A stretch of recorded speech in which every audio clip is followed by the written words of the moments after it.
Hello friends, हमारे YouTube channel Prince education Jaipur पर आपका हार्दिक स्वागत है। दोस्तों, हम बात कर रहे थे फ्यूचर कंटिन्यूस टेंस की। हमने इसके अंदर पॉजिटिव और नेगेटिव देख लिया था। आज हम पढ़ेंगे इंट्रोगेटिव और इंट्रोगेटिव नेगेटिव सेंटेंस। और दोस्तों, हम अच्छे से समझ रहे हैं। यदि आपको कोई दिक्कत आ रही है या फिर आपको अच्छी लग रही है क्लास, तो आप कमेंट्स करके बताइए कि हाँ सर, हमारे को आपकी क्लास ऐसी लग रही है। तो दोस्तों, हम ज़्यादा बात नहीं करते हुए अपने टॉपिक की तरफ बढ़ते हैं। तो सभी के माता पिता को मेरा प्रणाम। तो इसी प्रकार देखते हैं दोस्तों, हम बात कर रहे थे कंटिन्यूस के अंदर। अब कंटिन्यूस के अंदर हम कौन सी चीज़ पढ़ेंगे? आज हम पढ़ेंगे इंट्रोगेटिव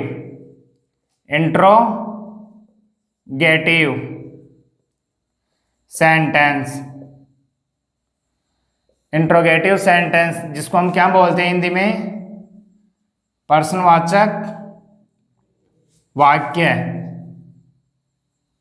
प्रश्नवाचक वाक्य। अब प्रश्नवाचक वाक्य बोलते हैं, इसके अंदर मैंने आपको खास विशेष चीज बताई थी कि इसके अंदर क्या होता है कि ये WH वर्ड, क्या WH वर्ड या फिर हेल्पिंग वर्ब से क्या होता है? प्रारंभ होता है। ये चीज मैंने आपको बताई थी अच्छे से कि ये चीज समझ लेना। अब इसमें दो प्रकार के इंट्रोगेटिव में दो टाइप चलती है, जो मैं इसमें ही समझाऊंगा दोनों टाइप। और इंट्रोगेटिव नेगेटिव में एक ही सेंटेंस में बताऊंगा, आपको उसी में समझ में आ जाएगा, क्योंकि मैं इसमें आपको अच्छे से समझा दूंगा। फिर इंट्रोगेटिव और नेगेटिव में एक ही सेंटेंस से आपको समझ में आ जाएगा, क्योंकि उसमें नोट ही लगता है, नोट के अलावा कुछ भी चेंज नहीं होता। ठीक है, तो हम इस चीज़ को समझते हैं। तो दोस्तों, इसमें दो प्रकार के सेंटेंस चलते हैं। मैंने आपको पहले बताया था क्या से प्रारंभ होने वाले, क्या से प्रारंभ होने वाले सेंटेंस। क्या से प्रारंभ होने वाले सेंटेंस में हेल्पिंग वर्ब से प्रारंभ करते हैं। कुछ समझ में आ रहा है? जो क्या से प्रारंभ होता है ना सेंटेंस, उसके अंदर हम क्या करते हैं? किससे प्रारंभ करते हैं? हेल्पिंग वर्ब से प्रारंभ करते हैं। और एक सेंटेंस लिख लेना, यदि प्रश्नवाचक शब्द यदि सेंटेंस के बीच में आए तो सेंटेंस को WH वर्ड से प्रारंभ करते हैं। ये दोनों नोट है दोस्तों, इनको अच्छे से समझ लेना, यही चीज़ इंपॉर्टेंट है। ये दो टाइप हो गई, ऐसे समझ लो कि ये दो टाइप हो गई। जैसे मान लीजिए ये सेकंड टाइप हो गई। अब इसके में अलग अलग सेंटेंस मैं आपको इसमें अलग अलग बता रहा है कि मैंने देखा था, जिसमें जिस हिसाब से मैंने पढ़ाया है आज तक, मैंने देखा है कि जहाँ तक सब टीचर अलग अलग कराते हैं इनको, इसके सेंटेंस अलग कराते हैं, इसके सेंटेंस अलग कराते हैं। बट दोस्तों, मैं क्या करूँगा, आपको बस एक सेंटेंस का बताऊँगा और एक सेंटेंस का बताऊँगा, जिसमें आपको अच्छे से समझ में आ जाएगा बाय डिटेल्स के साथ। यदि आपको कोई भी दिक्कत होती है तो फिर मेरे को बताइए कि हाँ सर, ये दिक्कत हो रही है, मेरे समझ में नहीं आया, तो कमेंट्स करके ज़रूर बताना दोस्तों। तो आप इसका स्क्रीनशॉट ले लीजिए, और स्क्रीनशॉट लेने के बाद में फिर मैं आपको इसको अच्छे से समझाता हूँ सेंटेंस के साथ में, सूत्र के साथ में, क्योंकि इसमें बाकी और कुछ बताने की ज़रूरत है नहीं। तो इसको मिटा देता हूँ मैं। तो दोस्तों, इसके बाद में हम सेंटेंस देखेंगे। आपको फॉर्मूला याद होगा कि subject plus helping verb shall और विल होगी। सेल के साथ क्या आएगा? आई और वी, और विल के साथ बाकी शेष बच्चे कुछ हैं जो विल के साथ आएंगे। सही है कि नहीं है? सही है ना? तो दोस्तों, इधर लिख देता हूं अलग से, सेल और विल। सेल सेल के साथ क्या आएगा? आई और वी, और बाकी सभी शेष के साथ क्या आएगा? विल आएगा। कुछ समझ में आया आपको? तो ये चीजें हम अच्छे से समझेंगे बाय डिटेल्स के साथ। तो आप देखिए दोस्तों, पहले इसका हम फॉर्मूला देख लेते हैं।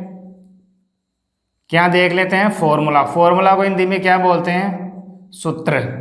ये एल है दोस्तों, फॉर्मूला। तो इसका सूत्र क्या होता है समझते हैं। पहले दोस्तों हमने क्या बताया, दो टाइप चलती है, तो हम दोनों ही सूत्र लिख लेते हैं इसमें। जैसे मान लीजिए पहला फॉर्मूला होगा अपना विल और सेल, हेल्पिंग वर्ब से स्टार्ट होगा ना डायरेक्ट। अब मैं यहाँ पे ऐसे लिख देता हूँ HV, क्योंकि हेल्पिंग वर्ब से आप समझ जाओगे कि आई ये दिए तो आपको पता है कि मैंने वहाँ पे लिखा दिया कि ये इसके साथ आई और वी के साथ सेल आता है। फिर इसके बाद में सब्जेक्ट होगा, सब्जेक्ट के बाद में बी लगेगा, बी के बाद में मेन वर्ब की फर्स्ट फॉर्म आएगी, मेन वर्ब की फर्स्ट फॉर्म के बाद में दोस्तों कंटिन्यूस है तो ING आएगा, ING के बाद में ऑब्जेक्ट आएगा और ऑब्जेक्ट के बाद में एडवर्ब, जो भी हो तो लास्ट में क्वेश्चन मार्क।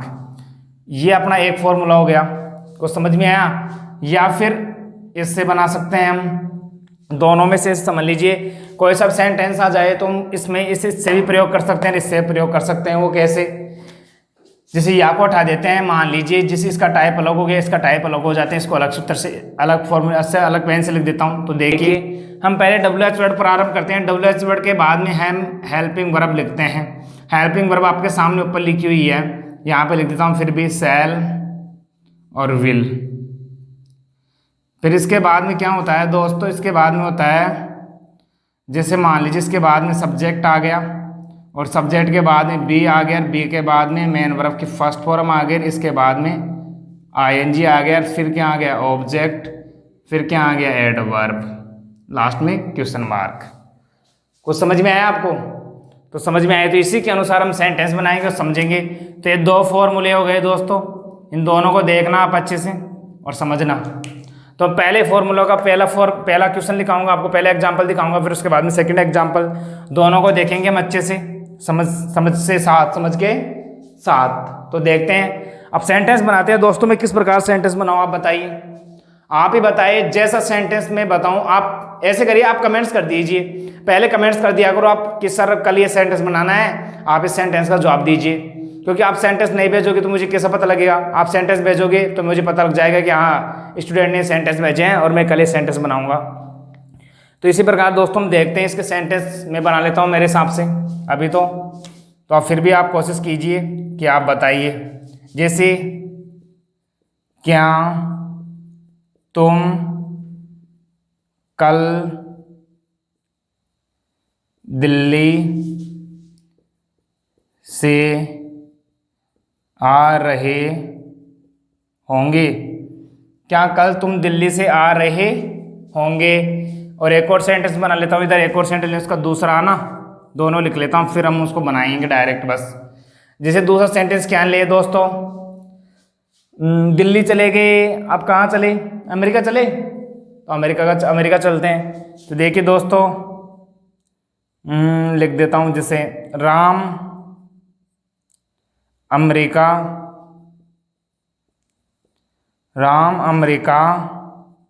में क्यों रह रहा होगा।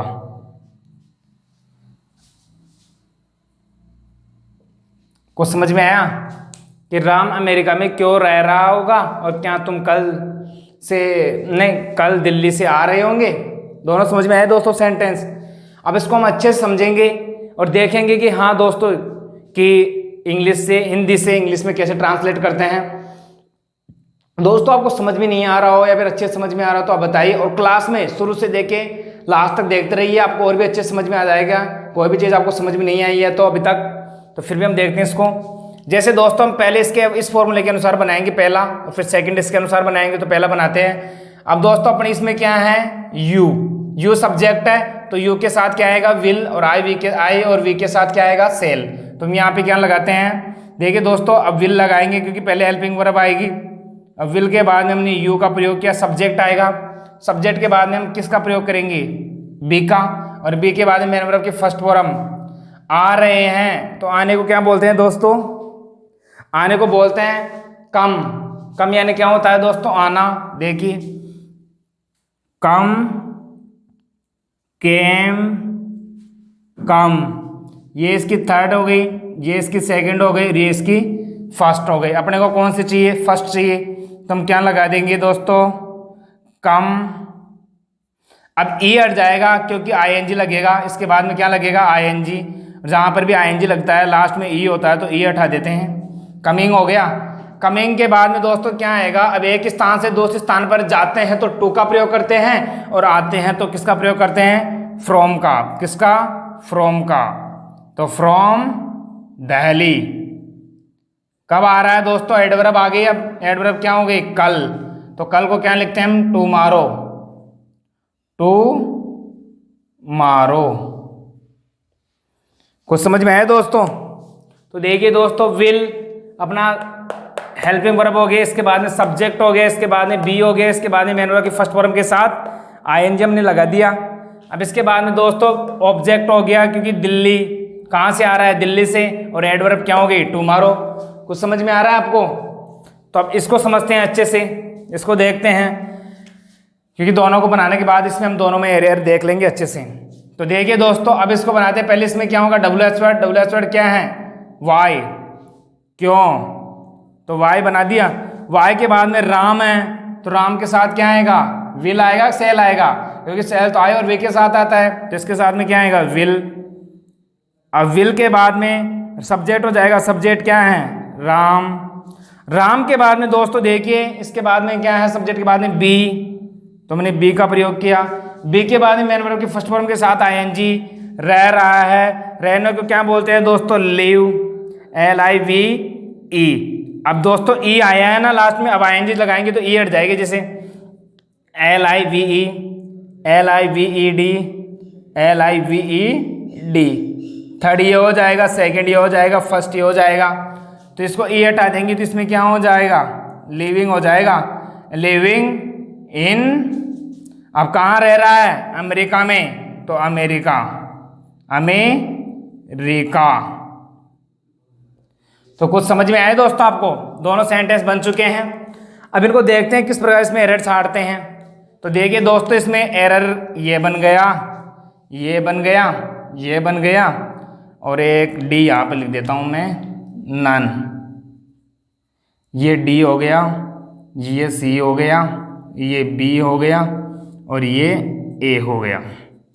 अब दोस्तों यहाँ पे क्या करेगा वो, जैसे मान लीजिए यहाँ पे ई नहीं हटाएगा, वो हल किसी मिस्टेक करता है हमेशा एग्जामिनर, क्योंकि स्टूडेंट्स को बस दिखने में दिक्कत हो जाए कि क्या प्रॉब्लम है, और स्टूडेंट तुरंत इतना ध्यान भी नहीं देता, क्योंकि स्टूडेंट को ये पता नहीं होता कि आईएनजी लगाते समय हम ई हटा देते हैं। ये नियम चलता है, जब हम पढ़ेंगे अच्छे से नियम हटाने का नियम। अब दोस्तों देखिए इसका, अब यहाँ से हम प्रारंभ करते हैं। विल है, बिल्कुल सही है कि फ्यूचर है।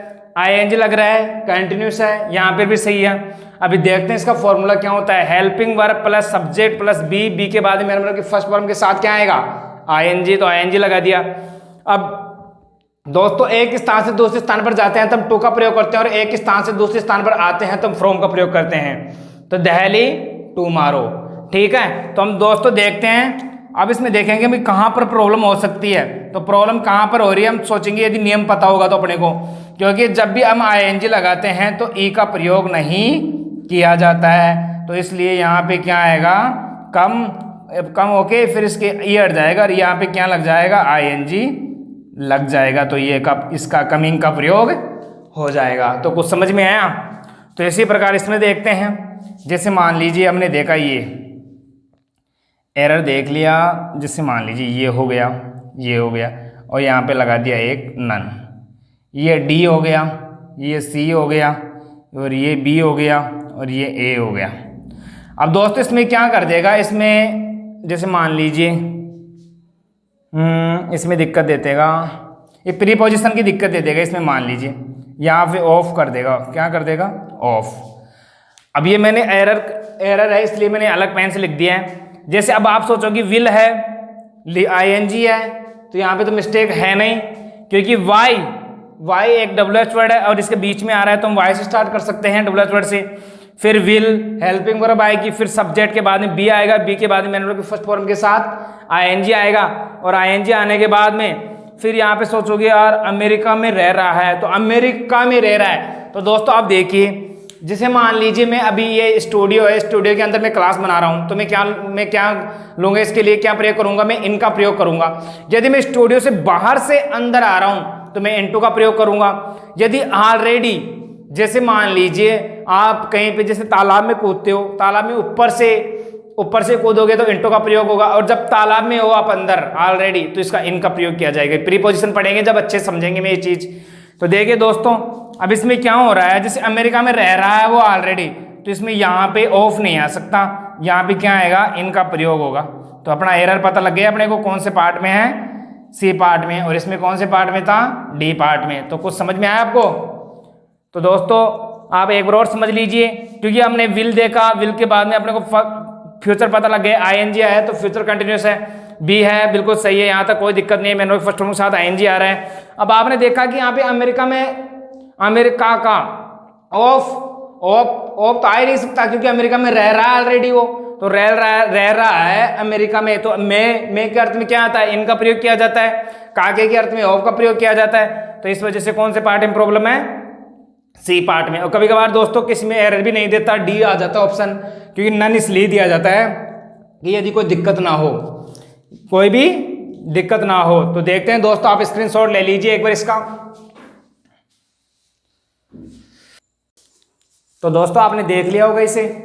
अब इसी प्रकार हम इसको देखते हैं, इंट्रोगेटिव नेगेटिव सेंटेंस पढ़ते हैं हम, प्रश्नवाचक नकारात्मक वाक्य, और इसमें समझेंगे इसमें क्या चीज़ इंपॉर्टेंट होती है।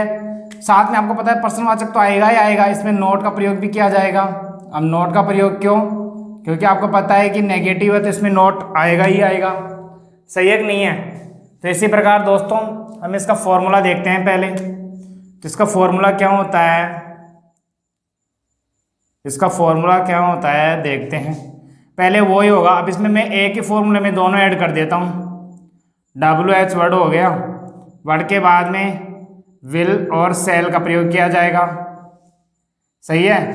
फिर इसके बाद में सब्जेक्ट आएगा, सब्जेक्ट के बाद में नोट आएगा, नोट के बाद में बी आएगा, और बी के बाद में मेन वर्ब की first form plus I N G plus object plus adverb. कुछ समझ में आ रहा है आपको दोस्तों? क्योंकि मैंने एक ही फॉर्मूले के अंदर सब चीज़ें लिख दी हैं, दोनों फॉर्मूले एक के ही अंदर इंक्लूड कर दिया है, तो आप देख लीजिए अच्छे से। अब दोस्तों आपको ये जो ये इंट्रोगेटिव नेगेटिव सेंटेंस है, ये कोई नहीं कराता, कोई टीचर नहीं कराता, क्योंकि बहुत कम टीचर कराते हैं, ये सोचते हैं ये इंपॉर्टेंट नहीं है, पर पता नहीं कब कौन से सेंटेंस में कौन से क्वेश्चन पूछ लिया जाए, है कि नहीं है, क्योंकि एरर कहीं से भी आ सकता है, ये तो हम कह नहीं सकते कि यहाँ से ही आएगा, सही है कि नहीं है।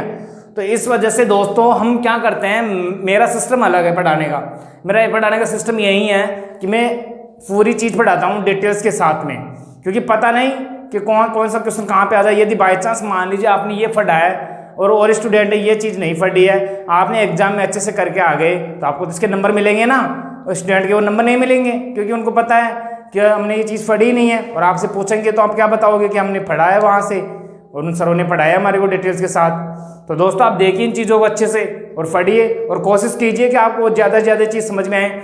और मैंने फिर आपको बार बार बता रहा हूँ, यदि अब मैं सेंटेंस लिख दूँ हिंदी का, फिर आप तो तुरंत वीडियो को पॉज कीजिए, वीडियो को पॉज करके आप तुरंत उसका इंग्लिश में ट्रांसलेट कीजिए, और जब आपको अच्छे से बना लिया जाए तब आप उसको देखिए कि हमने कहाँ पे गलती की है या फिर अपना पूरा सही है। तो दोस्तों मेरे हिसाब से आपका पूरा सही होगा, क्योंकि आप रोज़ क्लासेस देखते होगे। तो यदि नहीं देखा तो शुरू से देखना, कोशिश करना है कि शुरू से क्लासेस देखें आप। तो इसी प्रकार दोस्तों मैं प्रारंभ करता हूँ, इसमें सेंटेंस लिखता हूँ इसका, क्योंकि इसके एग्जाम्पल्स के तौर पर हम इसके सेंटेंस समझेंगे। तो दोस्तों इसका सेंटेंस क्या होगा, सेंटेंस को क्या बोलते हैं हम, वाक्य। अब दोस्तों अब मैंने अलग सेंटेंस लिया है, आप सोचते होंगे सर तो अमेरिका पढ़ाई वगैरह वगैरह इन्हीं के सेंटेंस लेते हैं, कुछ अलग तो सेंटेंस लेते हैं नहीं। तो दोस्तों मैं अलग लिया हूँ, मैंने थोड़ा बड़ा सेंटेंस है, कोशिश करना उसको समझने की। देखिए दोस्तों सेंटेंस क्या लिया था मैंने, सेंटेंस लिया था मैंने, याद नहीं आ रहा यार, चलो सेंटेंस लिया था मैंने, याद आ रहा है। शेर हिरण का शिकार, शेर हिरण का शिकार क्यों नहीं, शेर हिरण का शिकार क्यों नहीं कर रहा होगा, शेर हिरण का शिकार क्यों नहीं कर रहा होगा। गर्मी तेज है दोस्तों, गर्मी तेज है, और इतनी ये लाइटें हैं, जो धूप रही है यहाँ पे जल रही है अच्छे से। अभी इनकी गर्मी, और ऐसे गर्मी बहुत तेज़ गर्मी लगती है। तो दोस्तों आप इन गर्मी के लिए एक लाइक तो बनता है, कमेंट्स बनता है। तो इसको बनाते हैं दोस्तों, इसको समझते हैं अच्छे से। तो दोस्तों मैं बात करने जा रहा हूँ, पहले हमने देखना है अपने को कि इसमें क्या आ रहा है WH वर्ड वाई। तो हम वाई से प्रारंभ करेंगे इसमें। तो हमने लिखा वाई। वाई के बाद में हम देखेंगे कि इसके अंदर हेल्पिंग वर्ब कौन सी लगने वाली है, विल। तो हमने विल का प्रयोग किया। अब इसके बाद में हम देखते हैं सब्जेक्ट। तो सब्जेक्ट क्या है इसके अंदर, शेर। अब दोस्तों दो सब्जेक्ट है, आप सोचो शेर हिरण का। दोस्तों हिरण ऑब्जेक्ट है इसके अंदर, सब्जेक्ट क्यों नहीं है, क्योंकि शेर शिकार कर रहा है, करता है इसमें शेर है ना। और कर्म है जो हिरण है, क्योंकि हिरण का काम कर रहा है, हिरण का अरे काम ही तो कर रहा है, उसको मार रहा है, खत्म कर रहा है, शिकार कर रहा है। तो दोस्तों इसमें करता ये है, कर्म हिरण है, तो इसलिए सब्जेक्ट क्या होगा, शेर, और ऑब्जेक्ट क्या होगा, हिरण। तो देखिए दोस्तों इसमें क्या लिखेंगे हम, द लॉयन। The lion. अब द लॉयन के बाद में क्या आएगा, नॉट। नॉट के बाद में बी। बी के बाद में मेन वर्ब की फर्स्ट फॉर्म, शिकार कर रहा है, तो शिकार को क्या बोलते हैं, हंट। अब हंट है तो इसके क्या लग जाएगा, ING। हंटिंग, हंटिंग हो गया। अब दोस्तों इसकी तीनों फॉर्म देख लीजिए आप, हंट, हंटर्ड, हंटर्ड।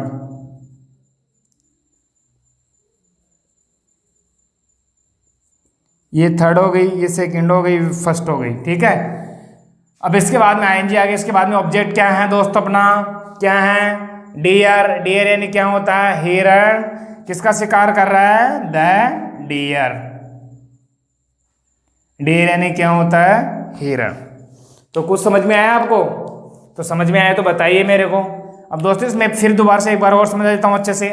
देखिए दोस्तों पहले अपने को क्या करना था, WH वर्ड लेना था, हमने WH वर्ड लिया। फिर इसके बाद में अपने को हेल्पिंग वर्ब ली, हमने हेल्पिंग वर्ब का प्रयोग किया, विल और सेल का प्रयोग किया। फिर इसके बाद अपने को सब्जेक्ट चाहिए था, हमने सब्जेक्ट क्या लिखा, शेर, क्योंकि शेर इसमें करता है, कोई काम को कर रहा है, शिकार करने का काम कर रहा है ना, तो शेर हुआ। द लॉयन, नॉट, क्योंकि इसमें सूत्र में है। फिर बी भी सूत्र में है। फिर हंट मेन वर्ब के फर्स्ट फॉर्म, इसके साथ में क्या लग जाएगा, ING, हंटिंग हो जाएगा। अब इसके बाद दोस्तों द ऑब्जेक्ट। तो ऑब्जेक्ट क्या है, द डियर। डियर यानी क्या होता है, हिरण। तो देखिए दोस्तों इसमें एरर बनाते हैं हम। तो ये इसमें एरर बन गया है, तो आप देख लीजिए इसको अच्छे से। ये लास्ट वाला नन कर देते हैं। ये D हो गया, ये C हो गया, ये B हो गया, ये A हो गया, ठीक है। अब इसको बनाते हैं दोस्तों। इसमें क्या कर देगा, जिससे मान लीजिए आप क्या कर सकता है इसमें, आप ही बताइए। चलो मान लीजिए इसमें एरर ही नहीं दिया उसने, क्या नहीं दिया, एरर ही नहीं दिया, क्योंकि कोई हर बात में कोई है क्या, क्यों हर बार में कि आपको एरर दे देगा, हर सेंटेंस में तो एरर आता नहीं है।